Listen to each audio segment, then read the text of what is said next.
Hey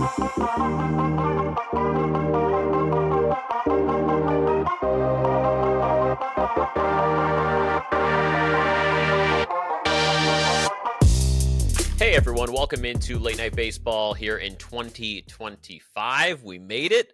It is 2025 and we are 49 days away from spring training baseball. Welcome to Late Night Baseball here. We're just two guys. I'm Anthony. That's Parker. We stay up late tonight and talk baseball because after a long day, there's nothing quite better than talking baseball with your buddies, which is why Parker and I are here. Parker, it is January. Next month is February, which means we have baseball coming up. I cannot believe it. Yeah, I've decided baseball's back. It's baseball season now. Don't care that the NFL playoffs are about to start. Don't care that the NBA and NHL have seasons going on right now. It's officially baseball season. Off season's over. Just get all the players to spring training right now because I'm sick of waiting for baseball to start. 49 days is no days at all. Let's do this. Nothing else matters. We have a jam-packed show today, folks. Here at Late Night Baseball, here's what you can expect today. So today, we're going to make a pretty significant late night baseball announcement that we're really excited about. We're going to be talking about kind of things that are coming up in 2025. So expiring contracts for baseball executives and managers. We have a couple we want to talk about. And then we're also going to talk about our top 3 players to watch in 2025. So I'm interested to see if there's any overlap between who Parker and I think you should be paying attention to this season. But Parker, before we do any of that, you guys probably saw a video that we posted this week. We like to post, shorts on YouTube. We do extra innings content, and we pulled a clip from last week's show about Walker Buehler and him signing with the Red Sox. And we had mentioned in that clip, mistakenly, that Walker Buehler was offered a qualifying offer from the Dodgers. So that is a huge, huge mistake on our part. Big bad, totally on us. And the only reason, Parker, we knew this, and I just am not a fan of internet trolls. There's nothing that irks me more than internet trolls. There's this one guy that commented on the Instagram post, and like, dude, it was just hilarious. He pointed it out in like a not great way. And hey, we are not experts here, right? Like, we don't report news. We're two guys talking baseball. Dude, I have a job. Right. So guess what, folks? It's not going to be the first mistake. We appreciate you calling it out, but we did take it down because we didn't want the incorrect information out there. So. Yeah, I'm sorry, Walker Buehler, he didn't get the qualifying offer, but I think the point that we made in the video still stands, and that is that, that it was a good move for everybody involved, which was Walker Buehler and the Boston Red Sox. I'm sorry. I was the one that put it out there that he got the qualifying offer, but in the same tone, whatever, dude. I appreciate you pointing it out. I'm going to be better in the future, I promise. Yeah, 100%. So what I wanted to do by opening up the show, Parker, is share a little something with the folks that we are very, very excited about. Parker and I, the beginning of March, will be traveling to Arizona to go to spring training. That means your two late night baseball guys will be on the ground for spring training in Arizona. Parker, how excited are you for this? Dude, I'm so stoked. Because we made the plans and then we decided to do content during the trip. So it's like kind of 2 for 1. I was just excited to go to spring training. I've never been to spring training before. Me neither. To be clear, we're going to Arizona spring training. We're going to be attending a bunch of 4 Cactus League games over the course of 2 days. It's going to be a bunch of fun. I'm going to be like a free agent for those couple days, just rooting for whoever I find, whoever has the best eye black. I don't know. Who knows? Just excited to see some good baseball. Excited to get out and watch spring training for the first time because I know it's 100% different experience. Like, I feel like you have to really, really love baseball to enjoy spring training. Like, you have to go enjoy people practicing baseball. Right.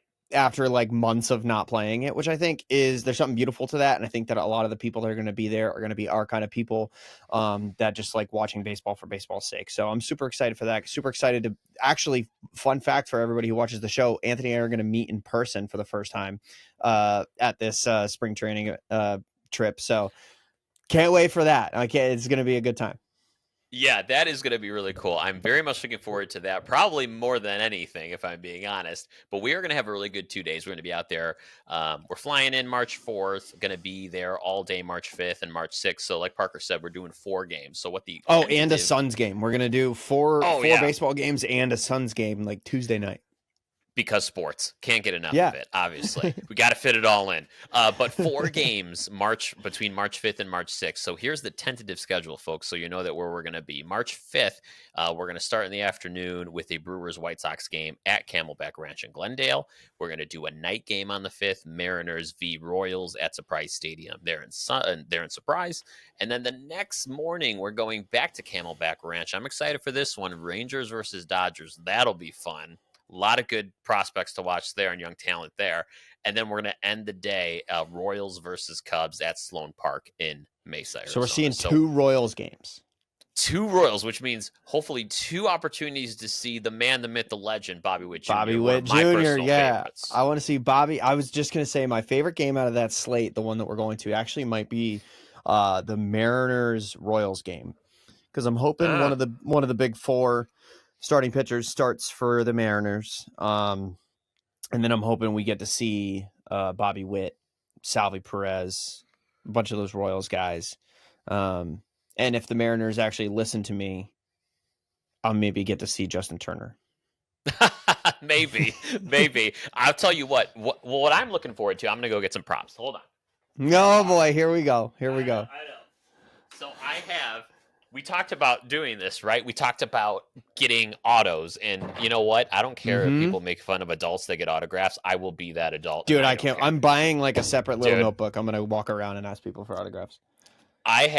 So obviously you guys know from our Unpacked Extra Innings episodes, I collect cards, and I go ahead and top load all the cards that hold some sort of value, whether they be rookie cards or limited runs or, numbered cards, whatever. So I'm going to go through and I'm going to look at these games and I'm going to try to see which cards in here that I can get signed of my kind of special deck here. And I'm bringing them. If I'm going to bring a box, dude, J-Rod. Oh, dude, I just didn't even think about that. I get to hopefully get to see J-Rod in the flesh. Yeah, that'd be super sick. That would be absolutely fantastic. The player I am most excited about in true Red Sox fan fashion is hopefully at the White Sox game getting to see, meet, possibly shake his hand or get an autograph, Andrew Benintendi. That would be such a dream for me as a Red Sox fan, being that he is part of that 2018 team. Yeah. Oh, that would be huge. That would be huge. You know what? I didn't know you were such a Benintendi stan. That's the first time I heard that. I love Benintendi. Like, I was super sad when he left the team. Look at this too. I mean, he made that catch to send the Red Sox to the World Series. Like, he literally saved the ALCS with that diving catch, and just, oh god, that is really, really, that is true. Wow, I didn't know that. Okay, then we're really gonna have to make that a mission of ours to go ahead and do that, folks. We're excited. We are going to be posting content. This is all TBD. We don't know if we're going to be posting stuff while we're there. We're going to do something after. I don't know, but you will get something from us from spring training. So we are really excited to go down there first week of March and have ourselves a good old baseball time. And we'll keep you posted on kind of what the plans are for March 5th and 6th. At the very minimum, you're getting an in-person late night baseball. Yes. So that's at the very minimum, we'll be sitting at a table recording the podcast. It will not look glamorous. It won't be anything special. Not like this. I'm bringing a camera, so it might look okay, but who knows what the audio situation is going to be. We're going to figure it out. We will figure it out. It'll be awesome. Good stuff. Well, Parker, 2025 opens a whole bunch of doors in the baseball world. The page is turned. We're on to soon a new baseball season.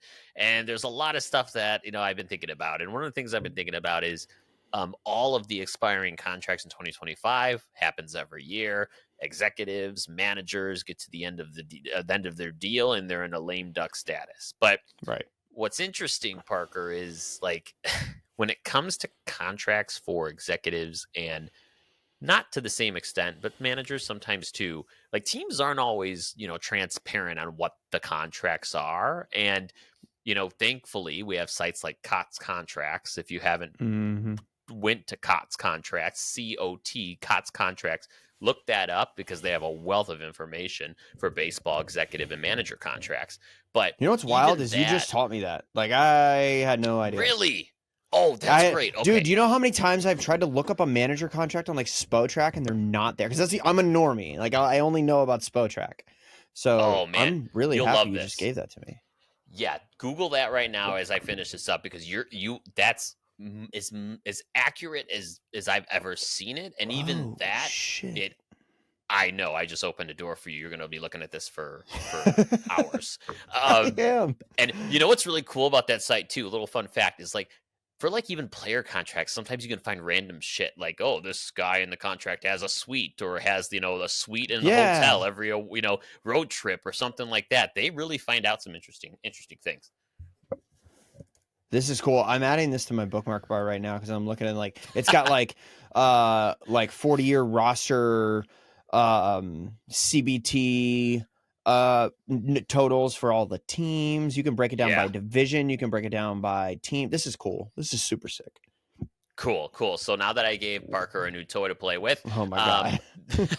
the whole point with expiring contracts, which makes them a little iffy, is like I said, Cots Contracts tries to do a great job of documenting all this, but it's still we don't know for sure. And a big shout out to MLB Trade Rumors. They posted a post, I believe it was last week, highlighting some of these executives and managers that could be on expiring contracts. Some we know for sure, some are up in the air. So Parker, I just wanted to, as you went through that list in MLB Trade Rumors, was there any one expiring manager or executive that really stood out to you as 2025 being a really big year for that person? I have a couple honorable mentions just glancing at the article now. But the one like that stands out to me and the one that means the most to me, I probably have too much to say about this guy, but it's Mark Kotsay of the Sacramento Athletics, the Athletics. That's never going to roll off the tongue. But anyway, Mark Kotsay has been there through thick and thin with this roster. He has been there with probably, I would guess like over 100 to 150 to almost maybe 200 players roll through that 40-man roster over the last however many years he's been manager. He has been a mentor. There has not been a single person who does not agree that Mark Kotsay is a driving force in these players' careers. And 90% of them are young guys. Like the A's famously have a very young roster and always have since I've been a fan. So for Mark Kotsay, a former player, to be such a strong mentor to so many young players that have gone on and done things in Major League Baseball, I'm going to withhold from the name that pops into my head when I think about that because I'm going to talk about him later when we do our picks to click. But Mark Kotsay has done so much for a franchise that is basically not given half of a shit about his work. And he's truly given every single bit of his soul to the development of good MLB talent over the last however many years. It is going to be a real shame if he only gets an extension for like a year or two, or maybe even, a year or two to get him to the end of the Sacramento area. And then they kick him to the curb and bring in some new guy to lead him into the Vegas era of A's baseball. And I hope personally that Mark Kotsay, regardless of their record, regardless of the team they end up fielding, I hope Mark Kotsay gets to stick around to see the good years because in my opinion, there hasn't been a more loyal and a more deserving manager in baseball than him doing the job that he's done for this team. Everything I've ever read about him, he gets rave reviews. Like he is a player's manager. I've never read a bad thing about him. The players seemingly love him from everything The I've ever been able media to pick loves up him. on. Right. And so he's the type of guy, I'm going to be honest with you. I don't know that I do not suspect the Athletics would ever let him go, even with the move to Las Vegas. What I think could be challenging for the A's is I do think he is very desirable, and therefore, in a couple years, he probably could get any job he wants. I don't know that he's the kind of guy to take any job he wants, though. Like, to me, he seems like a guy who's like, I'm going to see this thing through the end. Like, I hate to put it this way, but if you lived this long with the roster that they have had, like, he's in it. He's in A's culture for a long time, man. And he wants to see the fruit of his labor. is what he Yeah, the wants. sunken cost fallacy applies, right? Like he's Right. been around with this dumpster fire of an organization for long enough and been really the only guiding light on the field level for these players for so long. I'd be really disappointed if he doesn't get to stick around and see what happens when they do spend money and when they do compete. Yeah, I'm with you. And you know what, Parker? Like this show has become like a A's Homer show. Like Yeah, we we're we basically have, like we're Athletics Anonymous over here. correct. Like basically, are we like? Do we love the A's? Are we admitting that right now? Because it sure as hell 100%. seems like I it. need a t-shirt that says A's Anonymous. I need it. That would actually Oh, go. That would go so hard. that is awesome. That is fantastic. I'm not opposed to making those shirts and wearing them to spring training. Just That saying. would be super sick. Just saying. That's awesome. I have to agree with you. I like that pick. That's a good pick. I hope he stays. And I think if I were a betting man, I would say he probably stays through the Vegas thing. Yeah. Yeah, I think so. I hope so, for sure. What about you? Who do you got? Who's the one that stuck out to you? I gotta go with Jed Hoyer for the Chicago Ooh. Cubs. President of baseball operations for the Chicago Cubs, Jed Hoyer, and Jed is in, I think, a little bit of a predicament. So, for those of you who don't follow the Cubs too much, Jed Hoyer was the lieutenant to Theo Epstein when he was there in Chicago. Of course, Theo Epstein and Jed together constructed the 2016 World Series Cubs, and we all remember. I think it was at this point, it would have been 2019, the summer of 2019. When they started deconstructing that 2016 team and trading guys like Javi Baez, Anthony Rizzo, Kyle Schwarber was non-tendered, all of that. And since then, Parker, it just seems like this big market team that we know has a ton of money and has a historical franchise just has not been one of the big players and big dogs when it comes to significant trades or certainly significant free agent signings. So here we are at the end of Jed Hoyer's reported 5-year deal with the team. And I think he's on the hot seat. I do think that this team has not gotten where it needed to get as quickly. I think Kyle Tucker was a big swing for him. I think he is feeling the pressure and needed to make a move like that. The Cubs haven't had a premier star player on the north side for a long time. And this is I guess the culminating thing for me. This is the way I like to think about it. You look at the Dodgers. There is no reason, none, that the Cubs cannot be the Dodgers. None. No reason. And you got to go to the top guy and think about why that is. You can complain about, my owner doesn't let me spend money and this and that, but I just think he's probably one of the more at-risk head of baseball ops going into 2025. So for me, like maybe this isn't it, but there's a couple things I want to get to in this article that are kind of relevant to stuff we've been saying for a couple of years now, or at least for a season now. Jed Hoyer, though, the situation in Chicago for him is like, I would hate to boil his entire existence in Chicago around can you extend Kyle Tucker? But that's kind of what it feels like it is. Like, sure can you like extend Kyle Tucker? And if you can't, then Jed Hoyer becomes another one of those PBOs, GM. They're general managers, but we have fancy names for them. Like I don't know if you saw the Brooksgate tweet where it's like, this is what every single GM in baseball is called, and all of them have different titles and stuff like that. And only 5 teams still call their general manager a general manager. Of course.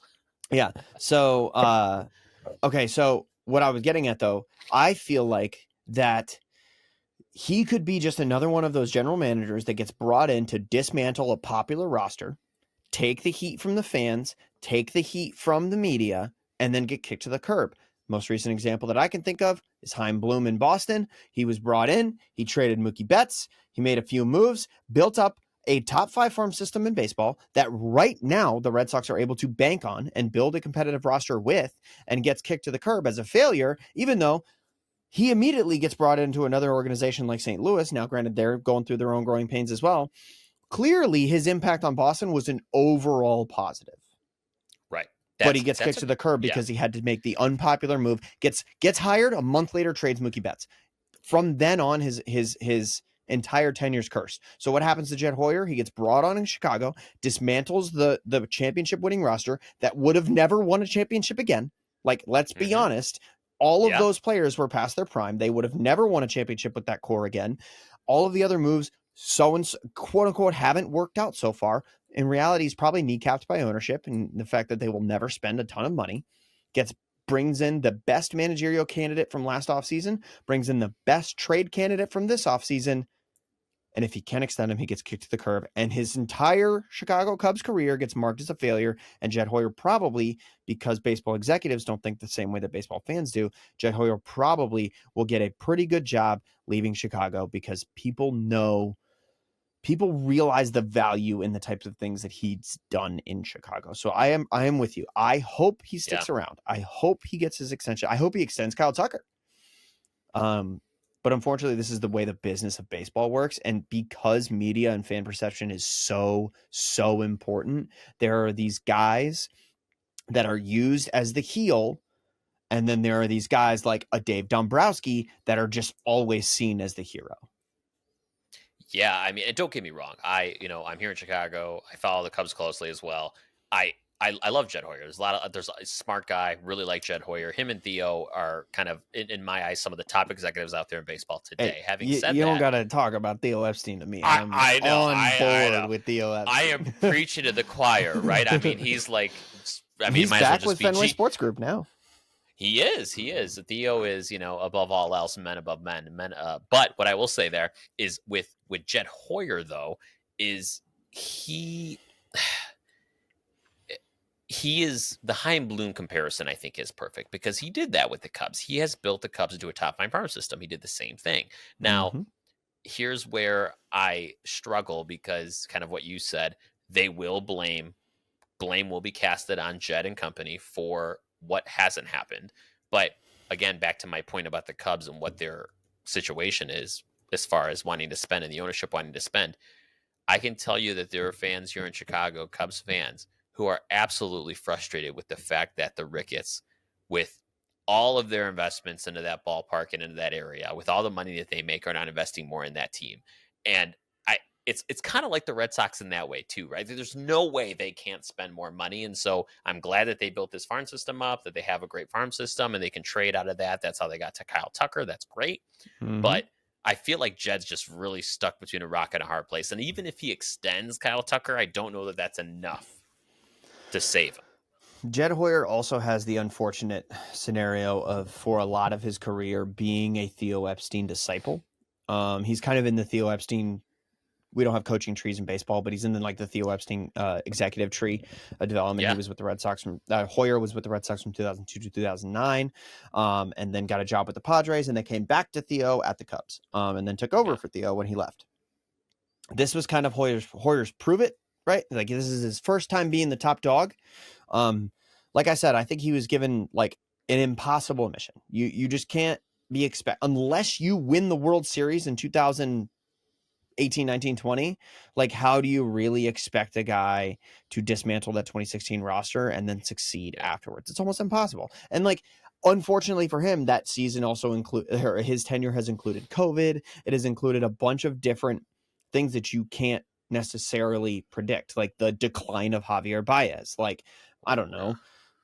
I don't know. There's a lot of, I can't name specifics, but at least if you look at even just those two examples, the decline of Javi Baez in the COVID season, like, poor guy has had to, first of all, have an impossible mission, and second of all, have had everything in the world against him while trying to accomplish it. Yeah.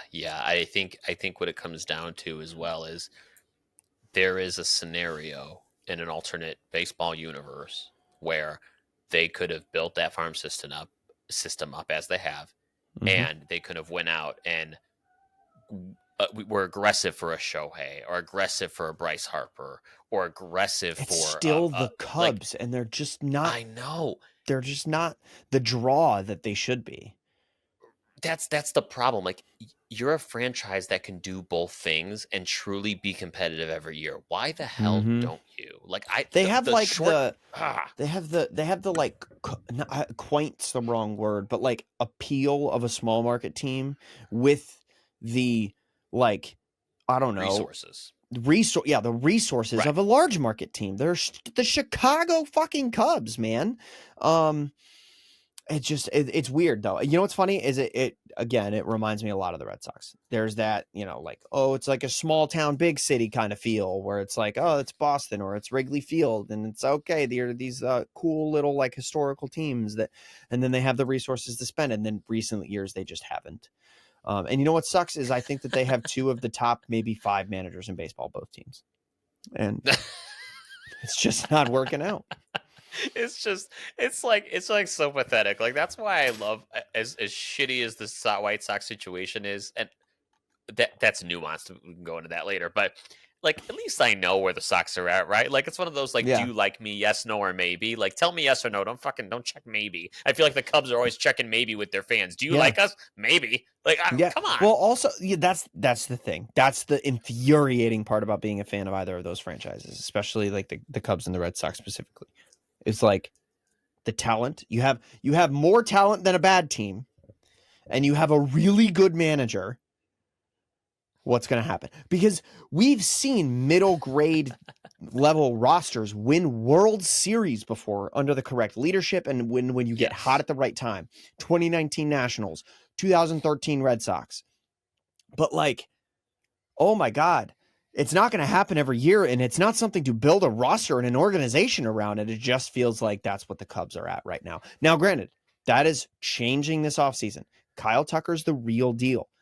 Justin Steele's the real deal. Shota Imanaga is clearly the real deal. The roster is there, and they have some young, really good players. Pete Crow Armstrong's a dog. And then apparently this guy that's going to play third base for him looks like he's going to be a dog too. So like Matt Shaw, Matt Shaw, that's his name. There's hope. It's more than a bad team, but is it a good team kind of thing? That really ultimately is the question. And I don't mean to take a hard right turn here, but it's related to what we're talking about. And that's that I often wonder how much, we've talked about this before, the new playoff structure has impacted the way a team like the Cubs thinks, because we've talked about it before, Parker, where it's always just, hey, get in the dance, and that barrier of entry is now so much lower. If I could just get in the dance, I don't need to spend $200 million on a player. If I can do it with the sum of all of these parts, then let me just get in and see what happens. And I feel like that's so much more the mindset now, where teams aren't as aggressive as they used to be. Yep. I think that it is. I think that first of all, I want to spend about 5 minutes in a little bit talking about Cam Newton's comments in the last week. I don't know if you saw them. I did. But I think that one of the biggest proofs that baseball is going to be just fine is the fact that it still pays enough money to play a 3-game wildcard series to pay the bills. And that is what teams are shooting for now. Like ratings on base. First of all, I will hold that the MLB playoffs, especially games like 5, 6, and 7 of the MLB playoffs, are so electrifying that they are one of the best, if not the best, playoff formats in all of sports. Yes. But I think that it speaks volumes that teams are trying so hard to just squeak into the playoffs for that guarantee of minimum 2 playoff games. It just shows that the sport is definitely healthy and that the sport is definitely going in the right place. Well, Cam Newton doesn't think so. No. Cam Newton had some interesting comments over this last week. And if you don't want to move on yet, we don't have to. No, please. I want to hear. I need you to vent on Cam Newton for a second. Cam Newton can shut the fuck up as far as I'm concerned. Okay. So Cam Newton, now granted, he had a good show. I watched actually not the whole podcast. I watched 2 significantly large chunks of the podcast that totaled like 30 minutes of it. And in the same episode, I believe is the same episode, he made a good point about how, he opened up about his emotional state following his, not quite retirement, but his current absence from professional football, stuff like that. I don't want to shit on every single thought this guy has ever had. I genuinely think his opinion means something, especially when it pertains to the sport of football. But to point out that he thinks that Major League Baseball is dying to the point where they will be overtaken by the WNBA in the next 20 years, I think is wildly inaccurate.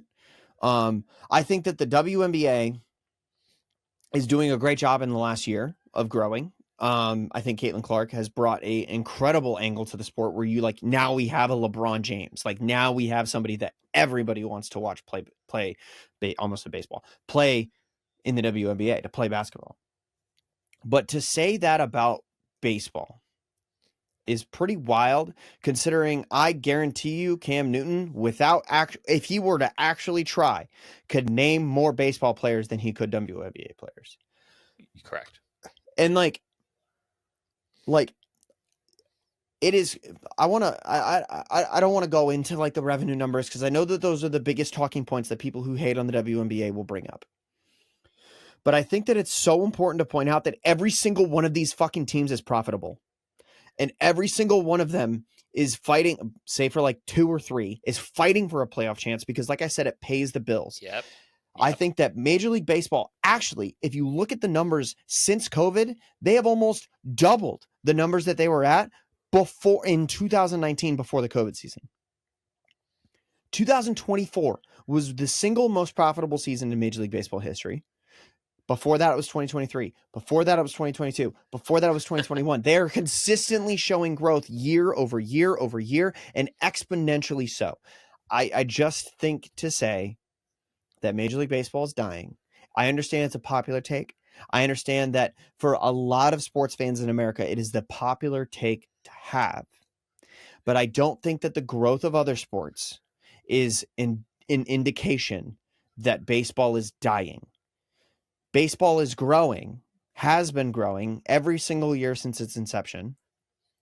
And I think that just because other sports are doing well too, that doesn't mean we need to be on the old man in the room, right? Like, because that's what baseball is. It is the single oldest professional sport in America. And I think that to say that just because the WNBA, which is, he's not exactly what he said, but tangentially, he's kind of implied that because the WNBA is growing, baseball will then be smaller. And I just don't think that that's accurate.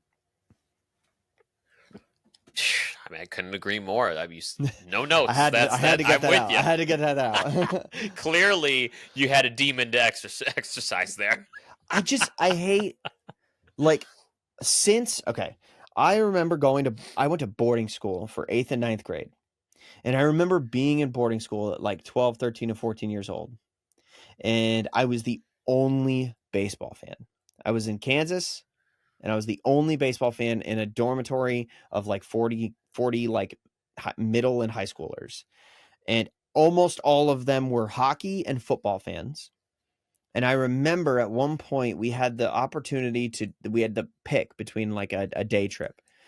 The first day trip was a Kansas City Royals baseball game against the Red Sox, by the way. Oh, Kansas City Royals baseball game. And the other one was like, it was like a library, like 15 minutes away from, it was like a library and ice cream shop trip. And everybody voted for the library. What? And I was the only one that voted for Kansas City Royals baseball game. And I remember like I had to write my name on like the sign up sheet, and I was the only name on the sign up sheet. So naturally, like, middle schoolers suck and they all made fun of me and stuff like that. And I'm not like, not worried about it to this day, but I remember being made fun of for liking baseball. And I've basically been going through that my entire life. And to hear it still happening at the grown by a man who has actual sway in the sports world is it sucks, because I think that it invalidates a lot of people's feelings. And there's a lot of people that love baseball and basically don't watch any other sports. I'm not one of them personally. I love all sports, but like, yeah, I don't know. It just sucked. It was a cold take. A cold take that got really hot here really fast. No, okay, that's all a good point. That is something we're gonna have to revisit. We're gonna have to spend some time talking about like fandom and going forward. What does it mean? The possibilities, where this sport's going, because that's a whole other conversation. But you've teed us up, so you'll have to revisit that. All right. So I want to go into not only the expiring contracts for executives and managers, but really we're here for the players, right? So what Right. players do we think we want to be paying attention to in 2025? Your picks to click, if you will. So for you, Parker, we're each going to give 3. Why don't you start with who you think we should be keeping our eyes on here in 25? All right. So my number 1 pick, this is my, like, if I were to power rank them, this is my least influential pick. And Okay. I'm going to go with Matt Chapman of the San Francisco Ooh, Giants. For those of you who nice. don't know, Matt Chapman is entering his age 30. He'll spend more days at 32 than 31. So age 32 season. He famously was an Oakland Athletic and then a Toronto Blue Jay, and now has seen a lot of success in his 1 season with the San Francisco Giants. I think this season kind of flew under the radar because the Giants didn't do too much. But he had 7.1 WAR in 575 at bats with the Giants, a 247 batting average, a 328 on base percentage, a 463 slug to the tune of a 790 OPS with a 125 OPS plus. He had a great season last year, and I think he got MVP votes. This guy finished 11th in MVP voting in the National League, and in an environment where Shohei Ohtani exists, which is the one we happen to live in, he's probably not going to win he's not probably going to win that MVP, but he is a 2-time platinum glover. He's only a 1-time all-star, which is crazy to me. But he is an incredibly good defender and an above average bat that I think, given the time to adapt to his new environment, given the time to grow comfortable in a roster that he will now have protection in with Willy Adames coming on board, I think that especially if that Giants team performs well, he will perform well. And I'm predicting an over 8 WAR, pushing 9 WAR season with like top 5 MVP finish from Matt Chapman. He is going to be 31 and 32. This is his time to do it. And I think that we're going to see it from him. Wow, I mean that WAR, that's pretty impressive. I mean, just for context, I mean he's never had an over 7.8 WAR. Having said that, if he can give you 30 home runs, 80 plus RBIs, and with his defense, it's not unattainable. 100%. So that's why I say it, because he's going to get 5 WAR from his defense if he never takes an at bat. Like, or not quite that high, but he's going to get a lot of WAR from his defense. So if he can find a way to, like you said, put 30 balls over the fence, hit 270, 280, there you go. Yeah. Like that's all he needs to be one of. I don't know that he will ever win an MVP because nobody gives a shit about defense. Unfortunately, I do. Matt Chapman, I see you. I love you. But I think that it's disappointing, but also for him, I mean, he's going to get paid. He got paid. Right. So clearly executives value defense. And I think that he's going to have hopefully his best season moving forward. Man, that's a good pick. Didn't even think about that one for sure. What about you? Who you got for your number 3? Number 3, I didn't put him in any particular order, but now I need to, I guess. So let me see. I'm going to put him in order starting with my number 3, Jordan Montgomery of the Diamondbacks. All right. Okay. So folks, let me tell you about Jordan. Jordan's not had a great year. You know why? Because because number 1, the guy had an over 6 ERA in 2024. Number 2, the ownership of the Diamondbacks, the owner basically said, we don't want you. And he gave, as in Jordan, gave the ownership a big FU and accepted the player option and stayed in Arizona for a shit ton of money. So I think he has a massive chip on his shoulder. I love players with chips on their shoulders that need to prove something. And he's the type of guy where if you look at his recent experience, I mean, his last really good year was in 2023 when he was traded from the Cardinals to the Rangers mid-season, and he was huge part of that second half of the 2023 for the World Series winning. Was he the game 1 starter? I don't think he was the game 1 starter, but he was certainly the most effective starter they had in the postseason. He was definitely, I would say, the most effective, and he's one of those players that you look at his recent years. I mean, he's usually low 3 ERA over the last kind of 3 seasons. I mean, this is a guy that just something seemed to be off for him in 2024. Granted, he decreased his barrel percentage, which is fantastic. People aren't squaring up on him as much, which is great. I think if you look at that and you let him kind of take that into 2025 with some mechanical adjustments, I really do think you can see 2022, 2023-esque Jordan Montgomery with the chip on his Mm-hmm. shoulder.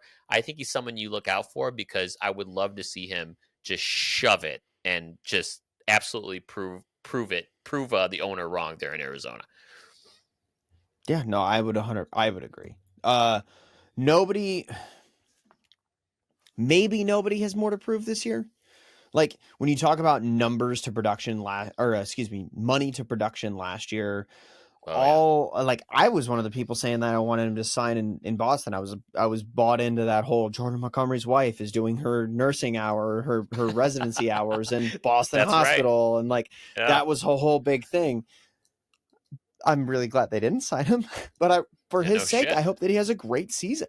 And it's there. We've seen it in short bursts. He was actually pretty reliable as a starting pitcher for the Yankees for all those years. And then, goes to the Cardinals, goes to the Rangers, has that incredible season, really underperforms last year. I also think that there's something to be said for the fact he has a full off season this year. He's known all off season where he's going to be playing. And I think that in itself is bigger than people give it credit for. I think that's a big thing to look at. Yeah, proof's in the pudding there. There's a lot of players that have kind of signed late and really their performance, it showed in their performance. There's a lot of evidence of that. Yep. Thanks, Scott Boras. So who's your number 2, Parker? Okay. My number 2 is Anthony Santander. Ooh. Anthony Santander, who to me is one of the more underrated players in baseball right now. He's only 30. This will be his 30-year-old season. We don't know where he's going to be playing. He put up 2.9 WAR last season, but in that 2.9 WAR, he put up an 814 OPS with a 134 OPS plus. This is a guy who hit 44 home runs last season. And always surprises me, by the way, when I see that. 44 home runs. Like that puts you in the elite power hitters in all of baseball. Last year, he finished 14th in MVP voting. He won a Silver Slugger. He was an All-Star. I think from here, it's up for the next 3-4 seasons. And I think Anthony Santander, for me, I don't know that he doesn't play the defense to get him into 5+ WAR territory, but if you put up 4.5, maybe 5.5 WAR this upcoming season, and the way that he's going to accomplish that is by hitting 50 bombs. And genuinely, if you hit 44 bombs at 29, you can hit 50 at 30. If he does that, I think he sees himself fall top 10 MVP, has a really good season, another All-Star under his belt, and really validates whatever contract he ends up getting. I'm really pulling for Anthony Santander. He had a really promising first few years with Baltimore, and I think it's all up from here. Yeah, you're right. I think the thing that certainly drags him down, as you said, is the defense. I mean, he hasn't had a positive defensive WAR since 2020, and at that it was 0.7. So we're not talking about anything, special, folks. I mean, this is a guy, and he's not going to get better at defense. That doesn't happen. No, does not happen. He's at a 28th percentile range, 23rd percentile arm value in right field, where you need a strong arm. That has not mattered. So I think he's a left fielder. I think he played right field before free agency for a reason. I think he'll be a left fielder moving forward. I think that's fair. And I think depending on the team, you may even consider, depending on your depth, DH as well, depending on where he goes. How great would it be to have a switch hitting DH? I love that. But yeah, I think where he goes matters when it comes to this, though. He's one of the last remaining free agents where I'm so intrigued on where he goes. I mean, hey, maybe there's a spot in Boston if you're looking for an Anthony Santander. You want to know what my pick would be? Seattle. You have everyone and their mother going to Seattle because all they need 2 bats, and they're a fucking ALCS team, dude. The Mariners have everything except people who know what a bat hitting a baseball sounds like. Well, that's it. Let's go. We're getting in the car. We're going to go to the tree outs. They're in Seattle. Oh, I'm so happy you get that reference. Show up at the tree out, you big dumb bitch. Oh man, Oh man, that was I good. gotta That was watch good. that. I gotta watch that. I haven't seen All that in right. fucking. It's for those. I Oh, hate when people do this and they don't say that's from I know. Longest Yard. That's from Longest Yard. Everybody. With Adam Um, Sandler, the Adam funny one, the Sandler good one. one. Yeah, the funny one. Ah, Well, both of them have Burt Reynolds. So, true, true. but yeah, no, Oh, it's that's from the so Adam funny. Sandler Longest Yard. It's funny as hell. But dude, we talk about a guy who has 79 percentile ratted run value. Talk about a guy with 79% barrel percentage. Yeah, 79th yeah, percentile barrel percentage, I should say. And it's yeah. like you said, this comes from both sides of the plate. And when you look, he has more power from the left side. And he hits. I think he's honestly I wouldn't say he's one of those people that could find more success if he just stuck to one side of the plate, because I think his righty lefty splits are very valuable. He has, like, I'm looking at it now, 11 home runs that were hit to left field last year, and that's in Baltimore. So I think that there's a lot of value there. I'd be interested if the Cubs didn't have a outfield with like 6 participants in it right now. I would say he'd be a good fit for there.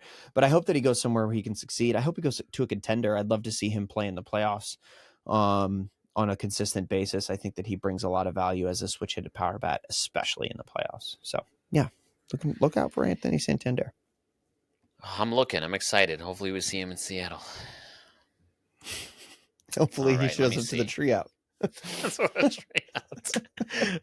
shit. All right, who do I got here? Number 2. All right, number 2. I'm coming to home base for this one, and I'm not being a homer. I just really think he's going to be interesting to look at this year, and that is Luis Robert Jr., center fielder for the Chicago White Sox. So here's the deal with Luis Robert Jr. I mean, when they signed this guy, he was advertised as a 5-tool player, and no one can convince me that he is not that as of right now. He still is a Gold Glove center fielder.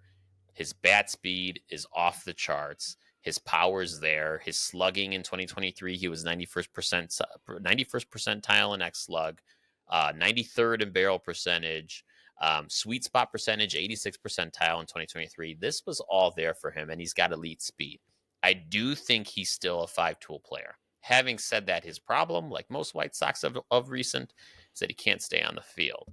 Now, why I think this year is so crucial for him is I do think if you are a fan of any other team, and Luis Robert can show you that he's Luis Robert of 2023 when he hit 38 home runs, 80 RBIs, and batted 264, if he can do that over the course of the first half of the season, any team out there should be trading for him at the trade deadline. And I know the White Sox will be looking to trade him at the trade deadline if he's even half of that. So if you're a fan of another team, and we know center field there's not really that many strong center fielders in the game right now, Luis Robert, you'll want to pay attention to him. I agree.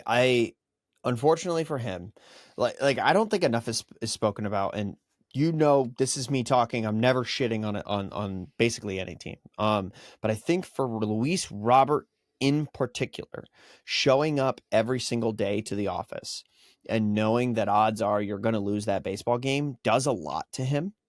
Sure does. He's a competitive guy. He's a very good baseball player. To me, he's like a Byron Buxton, another Byron Buxton.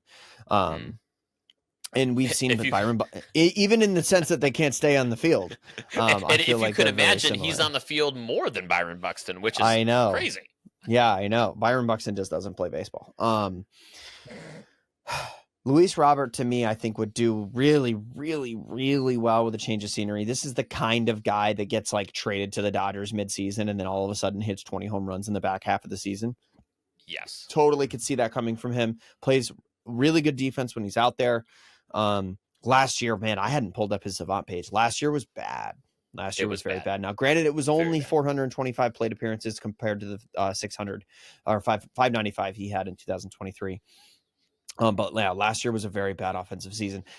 Like you said, the bat speed's elite. And I think that when you talk about a guy who has elite bat speed and who has had success like he has in the past, then the proof is in the pudding for me. one of those things like pitch selection and swinging through breaking balls and really bearing down and having really competitive at bats, I think are the first things to go if you're not feeling like you're in a competitive environment. So I think that if he is put into a competitive environment, those are the things that are going to come back in force. The unfortunate thing for me, I feel like Luis Robert is more likely to be traded if he's more valuable. So hopefully he has a very good first half of the season. He remains in that competitive mindset and is able to make himself more valuable. And I hope he brings back a haul. Like I want him to be very high trade target so that he brings back a haul for the White Sox. And you guys see a lot of success moving forward from that. But it sucks too, because now here we are talking about Luis Robert as another one of those White Sox players that are trade bait or leaving the roster that we had so much hope for. It's kind of like that last piece of the core that we thought was there in like the 2019 timeframe. Yeah, I mean, I expect him to be traded. They're going to try no matter how he performs. The thing with Luis Robert is you're looking at someone who, if he can give you 40 homers and 90, 100 RBIs, he's got 2 team options for 2026 and 2027, both at $20 million, which is relatively affordable for production like that. So any team, as long as the production's there and he's healthy, would be willing to take that. And hey, I want a haul. I know where we're at right now, right? I'm not, pretending like the Sox are going to do anything anytime soon. But if they can get a haul, even half or close to the haul they got from the Red Sox, I'll take that. Yeah, absolutely. You want to hear something crazy? This is completely unrelated. Yeah. Active leaders in OPS plus. Active leaders in OPS plus over their career. Yoan Moncada is tied for 77th on that list. Active players, which I found crazy. What? Now, granted, that number's only 106. But yeah, it's like there's elite hitters, and they're the first like 15 hitters on this list. Then everybody else after that is like, oh, decent season. But that was always Yoan Moncada. Like when he was healthy, he had a couple pretty solid seasons. He's worse than Luis Robert. He was never on the field. Yoan Moncada and Hunter Renfroe have the same career OPS plus. That is very interesting. That's crazy to me. Maybe are these career numbers? Active leaders for records for adjusted OPS plus. That's got to be that sounds career right. numbers, right? Yeah. Hunter Renfroe, who to me in my head is like, wow, look at this bat that gets traded around the league. Whereas Yoan Moncada, same exact number, different, and 3 years younger. 3 years younger. So interesting. Trevor Story 2 runs above that, but they're 2 points above that. Well, Trevor Story need to work hard for that. All right. Sorry, don't mean to shit on Trevor. Sorry, no, Trevor. Don't worry about it. I get it. All right. Who is your number one click to pick player to watch in 25? Well, I wore this hat for a reason today, Anthony, and that's because my Cincinnati Reds have possibly the most interesting player in the entire world on their roster, and that's Elly De La Cruz. I think we see Elly De La Cruz come out, win an MVP this next season, because in what felt like a down year, he put up 5.2 WAR in 2024, 259 batting average, 339 on base percentage, a 471 slug with an 809 OPS and a 119 OPS plus. I think next season we see a 140s-ish OPS plus. I think it becomes just an absolute menace at the plate if he ever learns how to hit left-handed pitching. And I think that he keeps playing pretty good defense at the shortstop position, keeps stealing bases, and I think we're going to see an absolutely stellar season from the third-year player playing for the Cincinnati Reds. This only being his age 23 season, I think we see a lot from Elly De La Cruz moving forward. First off, I did not even know that before you said it. Like, I would have not pegged him for over 5 WAR with the season he had. He had a solid season. No, it felt like a down season, right?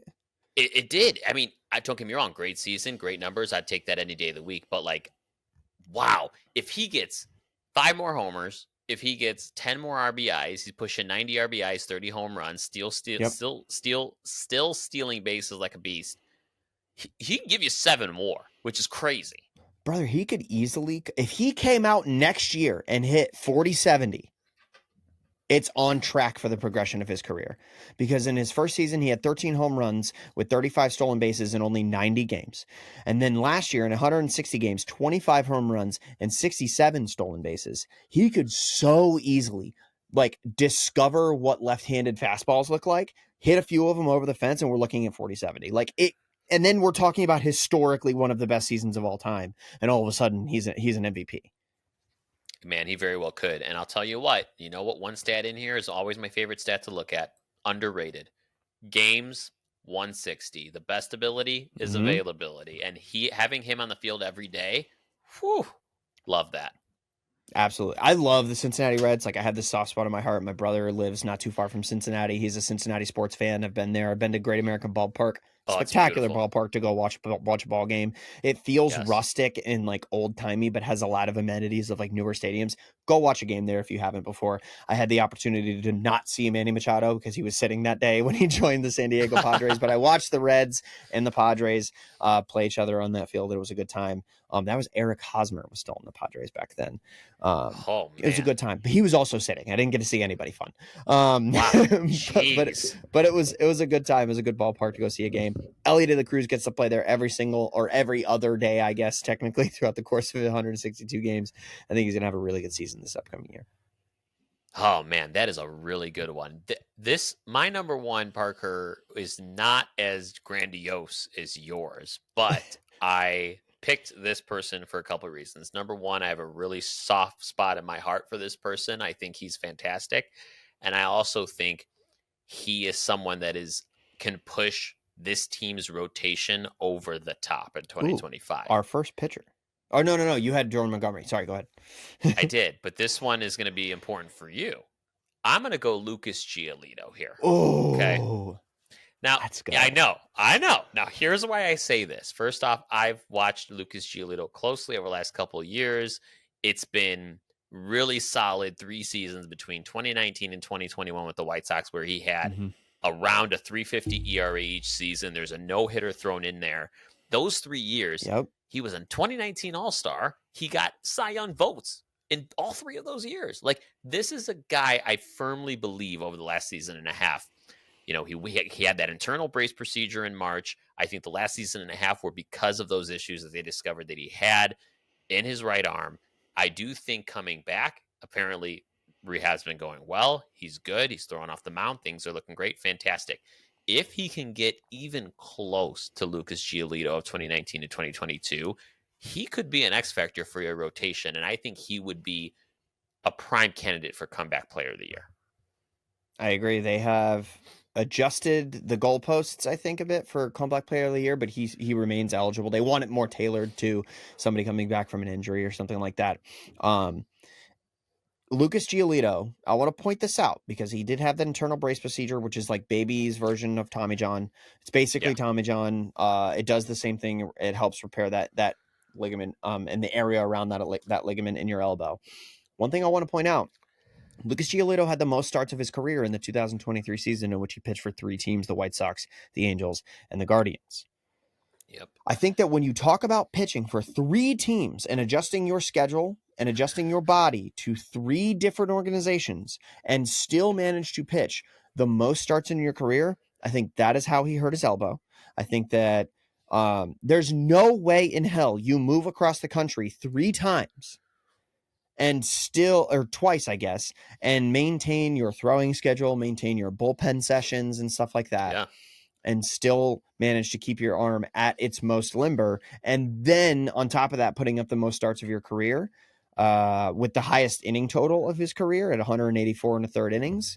I think that's the reason he hurt himself. And I think that he is somebody who, when he first got, when he first got signed in Boston, went on every interview on the planet and said that the number one thing I'm shooting for is 200 innings. I want to be that guy. Yes. I want to be a 30-start, 200-inning guy. I've never been the kind of guy who thinks that I'm going to blow everybody away with all of my stuff, but I will be out there pitching when you have me scheduled to pitch. And I think that this upcoming year, being that it's a prove-it year for not only him, but also for a Red Sox rotation that added a couple pieces in the offseason, this is the perfect time for Lucas Giolito to go back to being Lucas Giolito. I'm not asking him to throw another no-hitter. I'm not asking him to have a ERA under 3, but something like a 3.6 ERA in 30 starts with 180 innings pitched.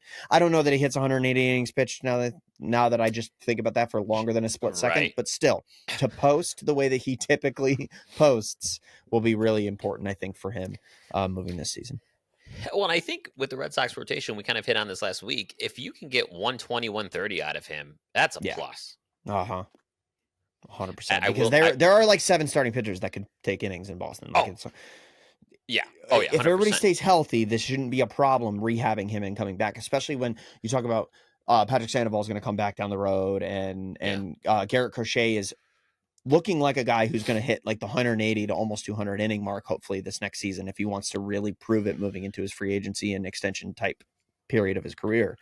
I think that Lucas Giolito hitting 130, 140, just getting the opportunity to be a guy who's reliable moving into a very, very, very important free agent year for his personal career, I think is going to be exciting. And the last thing I'll say about it, Parker, is having watched him, he's one of those pitchers when he was with the White Sox that like I made it a point to watch the games he was pitching because his pitch movement is absolutely ridiculous. And why Yeah. it's so ridiculous is his four-seam fastball and changeup look the same out of his hand, and they both have a rise of anywhere between like 11 inches and like 20 inches. It's insane. Like his average rise for his fastball, his four seam fastball is 18 inches. His average rise for his changeup is 11 inches. And the movement out of the hand of that pitch, it is crazy. I've never seen anything like it. Coming from the, not, I won't say weird, but like awkward arm angle that he pitches from, like he hides that ball into the split second it leaves his hand. Sure does. Super, super cool. Fun to watch play baseball for sure. And I can't wait over the next season watching basically every one of his starts for the broadcast to point out every time he takes the mound that he plays MLB The Show as a way of working on his game plan. Can't wait for that. Love that. Love that. I know we're at the hour mark, but I want to talk about honorable mentions. Is there anyone else that you wanted to mention? Like, who else do you got there? Like, yeah, I'm kind of paying attention to them. I have 2, mostly because it's a feel-good guy for me. I love Jake Berger. I hope he does really well in Texas. I hope he has like a really good season. Swipes a couple bags, hits a couple bombs. I hope he's going to play solid defense too. I'm excited for him in Texas. And then the other one that I really, really, really, for the good of the game of baseball, I hope this guy has a better season. Alek Manoah. What happened to you, dude? Hopefully you get some big league playing time this upcoming season. Hopefully you have a good spring training. Hopefully you're a baseball player in the next couple years, man. Like Alek Manoah, this is a guy that like one of the coolest All-Star game moments that I've seen in recent memory is when he was like calling and talking about his own pitch mix on the mound during the All-Star game with a live mic. That was super fun. Definitely one of the like heels of the league and kind of like that big asshole starting pitcher that gets on the mound and like screams at you while he strikes you out. Oh yeah, there's a place in the game. Yeah. Lance Lynn, like need more of those guys in the game, or at least need the ones that we have. He's one of the ones we have. I hope he's good. Baseball's better when he's good. Hoping for Alek Manoah. Man, that's a good one. Two names I'm following, which one shouldn't surprise anyone. I'm going to start with Bobby Witt Jr. just because I love watching Bobby Witt Jr. And I think he's going to put together an even better MVP caliber season. And I do think, and we could talk about this in later prediction episodes that we will have, I think the Royals have a good shot of winning the AL Central, and it's going to be on the back of Bobby Witt Jr. I agree. I think that and this sounds like I'm rooting for it. I'm not, I promise. Even though I'm a Red Sox fan, I hope nothing happens to Aaron Judge. But if Aaron Judge goes down for like a month with an injury, I think that the way is clear, and Bobby Witt Jr. has his path to the MVP, which just sucks because like I don't think it gets enough like attention that we are literally in an environment where Aaron Judge is so fucking good that you have to be an astronomically like all-time great player to even be considered for the MVP. And that's what Bobby Witt Jr. did last year. Like he had a season that would win an MVP in 99% of seasons, but because Aaron Judge exists and because he's a Yankee and gets all of that love for being a Yankee, he just didn't win it. See, I don't know if this is going to irritate people, but I very strongly believe that Bobby Witt Jr. is an all-around better ball player than Aaron Judge. Every day of the week, twice on Sunday. Like I think that Bobby Witt Jr. could leave shortstop today and go play a better center field than Aaron Judge. 100%. The fact that we're even talking about, Aaron Judge exists, so Bobby Witt's going to win not going to win MVP is absolutely ridiculous because that's a fallacy in my brain. Yeah, I only say that because it's true to this point. Bobby Witt Jr. had an all-time incredible season last year. I'm going to pull up the numbers just so we can see it. He was insane last season.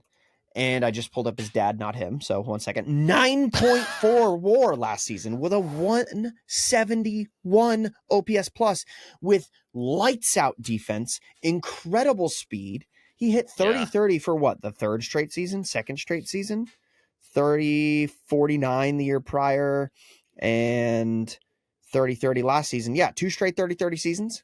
Like, this guy's incredible. He's an incredible baseball player.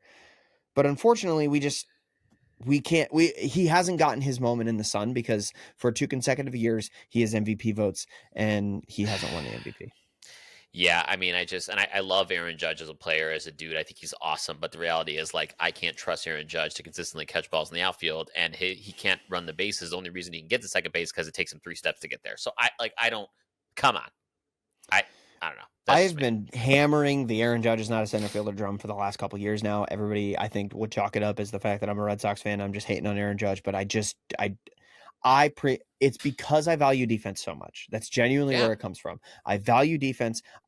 Even in I play in fucking men's league baseball, and I'm a much better defender than I am an offensive player.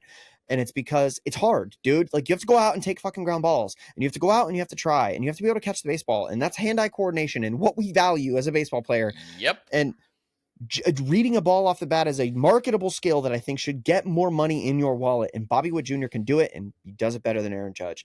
And to your point, he probably should have won the MVP last season, and he didn't because Aaron Judge exists, and that sucks. 100%. The last one I'll throw out there because I just think, first off, I have a soft spot in my heart for the Atlanta Braves. I think they're just so fascinating. Love the franchise, love the ballpark. They need more offense. And you know what? Matt Olson, folks, if you remember, a year ago in 2023, had 54 home runs and belted only 29 in 2024. I'm expecting him to have a little bit higher of a barrel rate. At the end of the season, he actually did a lot better, where he was hitting at the end of last season. He actually hit 14 home runs and hit 293 in his final 56 games. So I think if he can carry that over in 25, I would love to see 45, 50 home runs for Olson. I think there's something to be said. I think there's that, following Freddie Freeman. I think that if I was the person to play first base after Freddie Freeman, I probably would have a down season too. I don't know. Maybe that has something to do with it. Maybe it doesn't. But Matt Olson definitely, he could win an MVP. Like, out of nowhere, one day he could just hit 60 home runs and win an MVP. He's gotten MVP votes in 3 of his seasons. 2 years ago, he was the 4th. 2 years before that, it was 8th. 2 years before that, it was 21st. So he's gotten MVP votes. One day it could just happen for him. By the way, he talk about most the best ability is availability. This is a guy who in 5 of his seasons has played every single game that season. In 2018, he played 162. In 2020, he played 60. And in the last 3 seasons, he has played 162 games. So wow, he's going to post. He's going to go out there and play. And in that time, he's going to be very effective. His 162 game average, which, by the way, over the course of his career, his average is 162 games, at least since his first full season since 2018. In that time, he hits 40 home runs every 162 games. Those are his numbers. So an 860 OPS and 40 home runs on average over 162. When you play 162 every year, I think he's gonna get out there and he's gonna get it this next season. Yep, I'm chalking it up to an off year for him. So we'll see. Hopefully, he kind of increases that power, because that whole Braves team just needs the offense for them to be successful next season. They need to step up that offense. Austin Riley had a down year. Yeah. Olson had a down year. Albies had a down year. Acuna was down all year. I think you're going to see a lot from this Braves team. Kind of like the Braves we expected to see last season. I think you'll see them this upcoming season. Yeah, for sure. Parker, we're getting to the end of our time, but before we wrap up, you want to hear a joke? Yeah. According to John Heyman, the Angels are reportedly weighing pursuit of Pete Alonso. I'll let that sink in. Pete Alonso going to the Angels is possibly the least needle-moving move that could have happened in the Pete Alonso sweepstakes. Also, it is the most Angels thing to happen. The most. You know what it is? It's probably that they're the only team willing to give him over $200 million. like, can we count the ways? Albert Pujols, not Ian Hamilton, Josh Hamilton, Josh Hamilton, Justin Upton. Let's name all the players that we Anthony give huge Rendon. money to. Yes, let's name all the players we give huge money to with jack shit around them. Let's do that, because how well has that worked for us in the last 10 years? Okay. I hope Pete Alonso doesn't fall for that, because like, talk about a guy who needs to be in a competitive environment to thrive. Like, I don't want to see Pete Alonso be the next Chris Bryant, where it's like, does he even play baseball anymore? I don't know. I don't watch any of his games. I suppose if Pete Alonso goes to Anaheim, then I'd be able to see him play when I go see my 2 or 3 Anaheim games I go see every year. So maybe that's my positive from it. Well, polar bears aren't a fan of California, so I'm not buying it. No, nope. Folks, if you're not following us, you know where to do it. Please go to YouTube. Make sure you're checking out all of our videos. You're subscribing, getting those notifications when we post new stuff, whether it's these every week or some of our awesome extra inning content that we're doing. And please share us with your friends, your family, your pets, whoever consume baseball talk. So make sure you're doing that. You know what? Here's my challenge. Share it with somebody that you know turns on podcasts and then falls asleep, because we need the full thing to be viewed. That helps us a lot. Appreciate it. Here's Parker just being strategic. I don't care if you get any of our content. We just want you to watch to the end. Great. Those are our priorities. No, thanks everyone for joining us this week here on Late Night Baseball. We'll catch you next week. Take care.